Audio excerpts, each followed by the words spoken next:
Assalamualaikum warahmatullahi wabarakatuh. Para pemirsa rahimakumullah. Eh, ini di sini kawasan Abu Lahab namanya ya. Kawasan Abu Lahab. Ini banyak hotel-hotel yang dipakai untuk jemaah haji. Dipakai jemaah haji reguler. Di hotel-hotel ini dipakai untuk jemaah haji reguler di kawasan Abu Lahab, dan itu Hotel Al-Manar namanya. Nah, jadi di sini hotel yang agak jauh dari Masjidil Haram, sekitar 1 kilo dari Masjidil Haram ya. Kawasan Abu Lahab ini sekitar 1 kilo dari Abu Lahab. Ini Hotel As-Syuruk. Jadi banyak sekali hotel-hotel di sekitar kawasan Abu Lahab ini yang dipakai untuk jemaah haji reguler. Baik, para pemirsa, insyaallah bentar lagi saya akan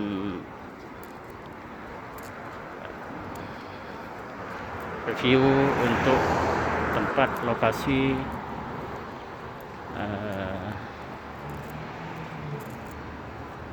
Jabal Abu Lahab. Jabal Abu Lahab. Nah, kenapa sih kok dinamakan Jabal Abu Lahab? Karena di lokasi Jabal Abu Lahab ini ada sejarah pada zaman Rasulullah dulu. Di kawasan Abu Lahab, Jabal Abu Lahab ini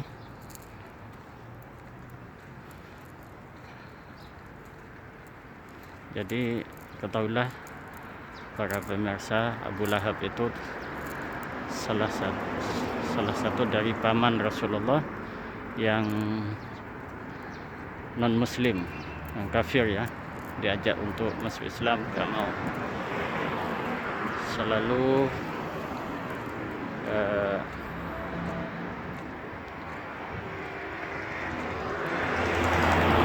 menyakiti Rasulullah. Baik pemirsa, itulah yang disebut dengan Jabal Abu Lahab. Jabal Abu Lahab. Jadi dari Masjidil Haram itu sekitar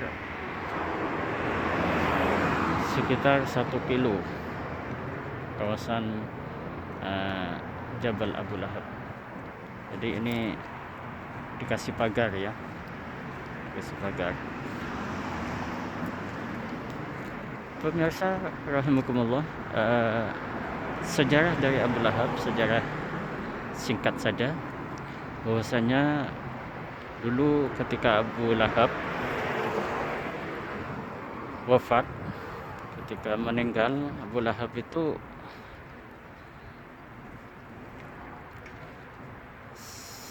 tidak ada yang tahu ketika meninggal. Akhirnya sampai busuk, sampai kelamaan, tidak dikuburkan, sampai busuk, akhirnya sangat bau, sangat nyengat baunya, sampai kemana-mana baunya itu. Akhirnya sama orang atau penduduk Mekah, jadi di sekitar ini ya, di sekitar sana itu, atau apa isinya, katanya kuburan Abu Lahab di sana. Jadi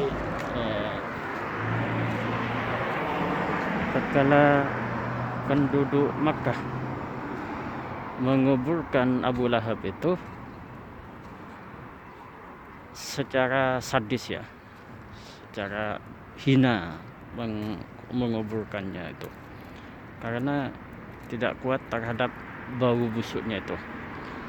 Akhirnya buat lubang agak jauh dari mayat Abu Lahab itu. Terus ketika selesai liang lahatnya, terus Abu Lahab itu jasadnya itu didorong pakai kayu panjang yang besar, pakai dorongan. Terus setelah masuk ke dalam liang lahat itu, akhirnya untuk menutup lubang tersebut ditutup dengan batu, dilemparin batu, pakai lempar batu. Karena kalau mendekat itu nggak ada yang kuat mendekat ke lubang tersebut yang sudah berisi jasad Abu Lahab itu, nggak ada yang kuat terhadap bau busuk tersebut. Makanya pakai batu, pakai lempar batu sampai penuh seperti itu. Maka dari itulah siksaan adab kepada orang yang zalim kepada Rasulullah, ingin menghancurkan dakwah Rasulullah. Maka Abu Lahab pun dihina, apalagi di akhirat. Di dunia pun sangat terhina. Maka disebutkan di dalam Al-Quran, tabbat yada abi lahabi wa tab ma aghna anhu maluhu wa ma kasab sayasla naran dzata lahab wa imra'atuhu hammalatal hatab fi jidha hablum mim masad. Itu satu surah langsung ancaman kepada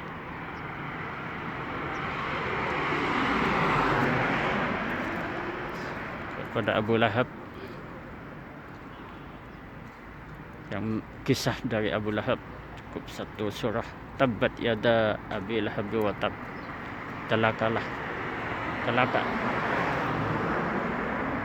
wahai Abu Lahab. Maka bukan hanya Abu Lahab ya yang celaka, wa imra'atuhu hammalatal hatab, dan istrinya pun sama diancam, disiksa, diazab oleh Allah, jadi penghuni neraka nanti. Naudzubillah, semoga kita dijauhkan dari api neraka. Dan mudah-mudahan jamaah umrah ataupun jamaah haji nanti ketika datang ke Mekah Madinah, terutama ketika datang ke Mekah, mudah-mudahan bisa mengunjungi kawasan Abu Lahab ini, bisa tahu langsung, review langsung lokasi kawasan sekaligus pekuburan Abu Lahab, dan sekaligus jabal atau bukit Abu Lahab.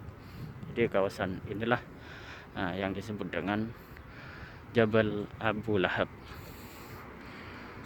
Namun kuburan itu tidak ada, maksudnya tidak ada yang tahu sampai sekarang titik lokasinya itu di sebelah mana.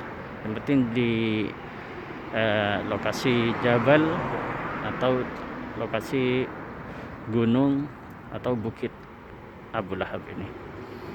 Dan di lokasi Abu Lahab ini banyak pemukiman, sekaligus hotel-hotel, dan sekaligus pasar-pasar, pertokoan, dan lain sebagainya.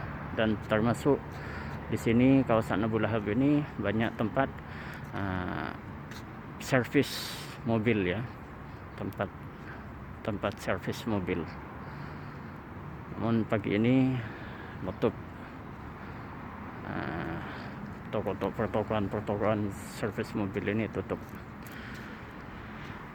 Nah, ini saja para pemirsa, mudah-mudahan bermanfaat video ini,